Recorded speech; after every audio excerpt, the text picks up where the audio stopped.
Donc on a vu ne pas considérer les enfants comme des néophytes, mais comme des êtres créatifs qui renouvellent le savoir et qui remettent en question celui qui transmet des savoirs, qui s'adapte aussi au savoir et aux singularités enfantines.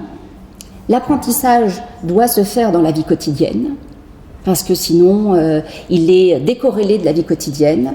Et du coup, il ne fait pas sens. C'est ce qu'on disait tout à l'heure avec ce théorème de Pythagore qui ne sert à rien.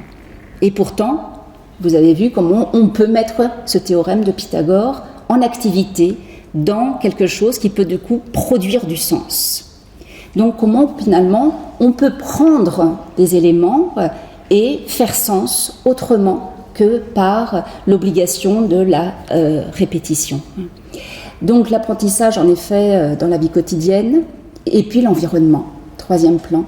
L'environnement est absolument indispensable parce qu'un apprentissage appris, compris, incorporé dans une situation, dans un environnement, eh bien, il ne va plus du tout être reproduit de la même manière dans un autre environnement.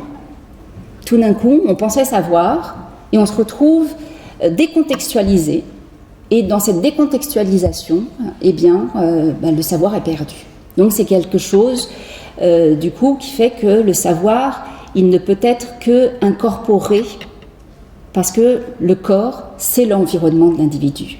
Et le corps, c'est aussi évidemment le produit du collectif. Ça, je conclurai bien évidemment là-dessus.